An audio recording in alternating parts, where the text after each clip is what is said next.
오늘은 역대하 21장 말씀입니다. 레위기 19장 2절 말씀.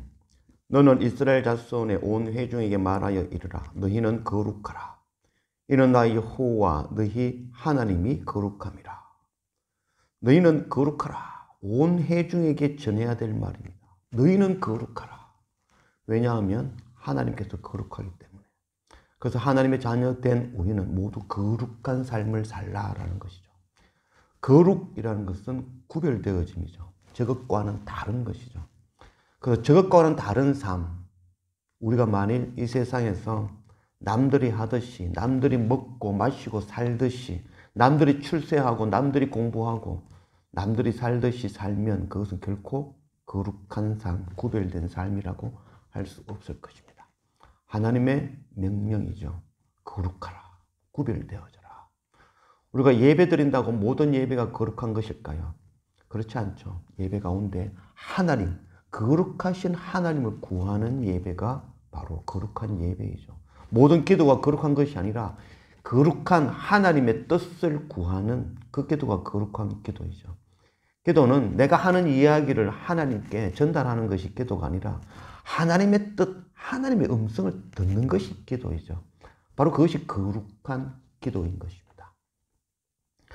우리가 세상과는 구별된 거룩한 삶 살아가는 그런 하나님의 백성, 거룩한 하나님의 자녀된 우리 모두가 되어지기를 원합니다. 오늘 역대하 21장 1절 말씀. 여호사밧이 그의 조상들과 함께 누우매 그의 조상들과 함께 다윗 성에 장사되고 그의 아들 여호람이 대신하여 왕이 되니라. 여호사밧의 아들 여호람의 아후들 아샤랴와 여히엘과 스가랴와 아샤랴와 미가엘과 스바랴는 다 유다 왕 여호사밧의 아들들이라. 그의 아버지가 그들에게는 은금과 보물과 유다 견고한 성읍들을 선물로 후히 주었고 여호람은 장자이므로 왕위를 주었더니 여호람이 그의 아버지의 왕국을 다스리게 되어 세력을 얻은 후에 그의 모든 아후들과 이스라엘 방백들 중 몇 사람을 칼로 죽였더라. 여호람이 왕위에 오를 때의 나이가 32세라. 예루살렘에서 8년 동안 다스리니라. 그가 이스라엘 왕들의 길로 행하여 아합의 집과 같이 행하였으니 이는 아합의 딸이 그의 아내가 되었습니다. 그가 여호와 보시기에 악을 행하였으나 여호와께서 다윗의 집을 멸하기를 절개하지 아니하셨음은 이전에 다윗과 더불어 언약을 세우시고 또 다윗과 그의 자손에게 항상 등불을 주겠다고 말씀하셨음이더라. 여호사밧 왕이 죽은 이후에 그의 아들 여호람이 왕위를 이었습니다. 여호람은 8년 동안 유다를 다스렸습니다. 그러나 그 여호람은 하나님을 떠나 이스라엘의 왕들처럼 바로 아합의 왕들처럼 하나님을 떠나 바로 우상을 섬기는 그런 왕이 되어버렸습니다. 결정적인 그 이유는 그의 아내가 바로 이스라엘의 아합 왕의 딸이었던 아달랴, 그가 바로 자기 아내였기 때문이죠. 여호사밧 왕은 참으로 하나님 앞에 날마다 엎드리는 그런 겸손한 왕, 아주 좋은 왕이었다 할 수 있겠죠. 그러나 그가 결정적인 실수를 한 것은 자기가 영광이 높아지고 부귀가 부할 때 그때 교만하여 아합 왕과 이 사돈 관계, 혼인 관계를 맺어버렸던 것이죠. 바로 이 아합 왕의 아내는 바로 이세벨, 바로 이 바알을 섬기는 아주 그런 우상을 섬기는 자죠. 그의 딸이 바로 아달랴. 그 아달랴와 자기 아들 여호람을 혼인 관계를 맺었는 것. 그것이 바로 결정적인 실수였죠. 그 실수를 통하여 여호람이 왕이 되었을 때 그 아달랴가 이 유다 땅을 이스라엘 왕들처럼 바알을, 아세라를 섬기는 우상의 나라로 만들어버린 것입니다. 그리고 여호람을 통하여서 자기 나머지 아우들, 왕자들을 모두 죽여버리고 또한 반대하는 신하들까지 죽이는 그런 일들을, 그런 악행을 저지르고 말았죠. 그럼에도 불구하고 오늘 말씀 보면은 하나님께서는 그를 멸하기를 싫어하시고 하나님께서는 아무리 악을 행하는 그들이라 하더라도 하나님께서 약속하신 그 언약을 지켜나가시는 것이죠. 우리의 그 어떤 모습, 어떤 상황이 아니라도 하나님은 하나님의 언약을 지켜가시는 것이죠. 그 지켜가시는 언약을 통하여 예수 그리스도께서 오시고 그 십자가 은혜를 통하여 오늘 지금 우리가 생명을 얻게 되어진 것입니다. 11절 여호람이 또 유다 여러 산에 산당을 세워 예루살렘 주민으로 음행하게 하고 또 유다를 미혹하게 하였으므로 선지자 엘리야가 여호람에게 글을 보내어 이르되 왕의 조상 다윗의 하나님 여호와께서 이같이 말씀하시기를 네가 네 아비 여호사밧의 길과 유다 왕 아하스의 길로 행하지 아니하고 오직 이스라엘 왕들의 길로 행하여 유다와 예루살렘 주민들이 음행하게 하기를 아합의 집이 음행하듯 하며 또 네 아비 집에서 너보다 착한 아우들을 죽였으니 여호와가 네 백성과 네 자녀들과 네 아내들과 네 모든 재물을 큰 재앙으로 치시리라.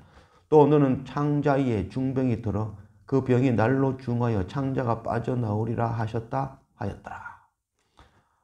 여호람이 유다에 많은 산당을 짓고 그 산당마다 바알을 섬기고 또한 아세라를 섬기는 산당을 만들고 이스라엘 백성들을 유혹하여 미혹하여 넘어지게 만들었다라고 말씀하고 있습니다.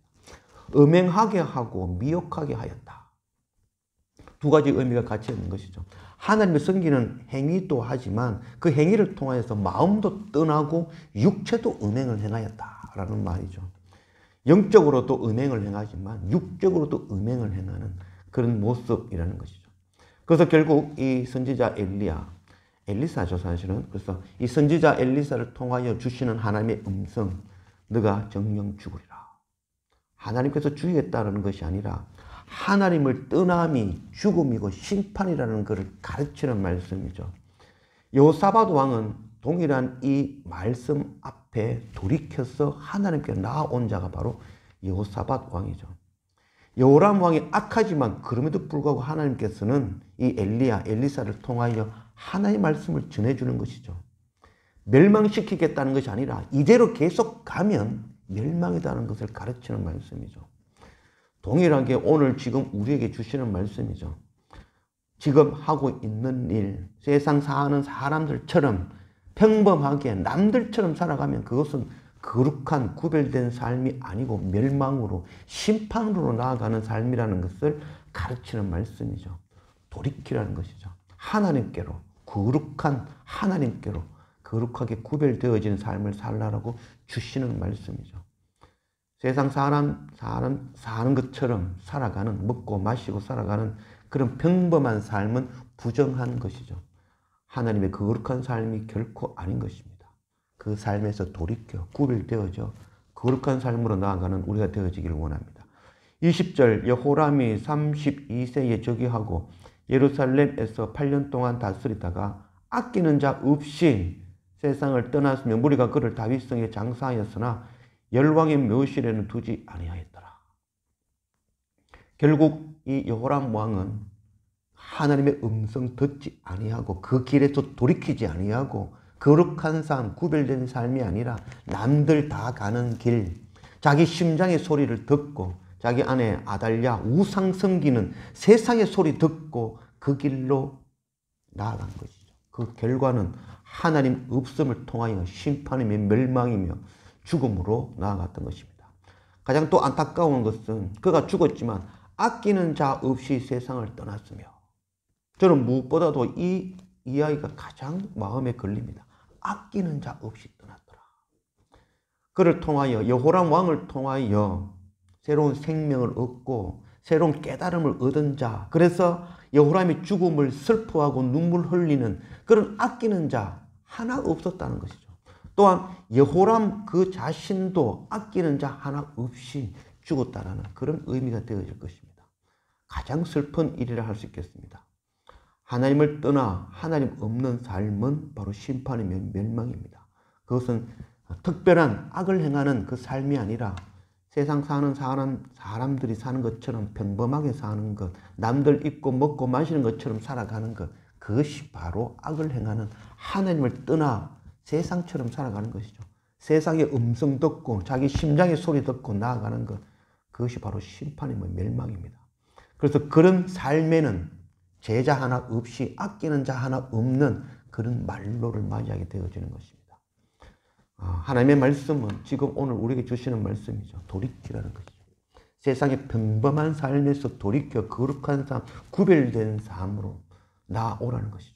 그 삶을 살 때에 하나님과 연합하여 하나님께 가까이 거룩한 삶을 살 때에 그를 통하여 마지막 그날 아끼는 자와 함께 주님 오시는 그날 기쁨으로 그 아끼는 자들의 손을 잡고 함께 영광의 잔치에 참여할 수 있는 것이죠. 그래서 이런 은혜가 날마다 말씀과 예배를 통하여 하나님께 돌이키는 은혜가 우리가 마지막 날 우리가 아끼는 자가 넘쳐나는 그런 은혜가 우리 안에 넘치기를 원합니다.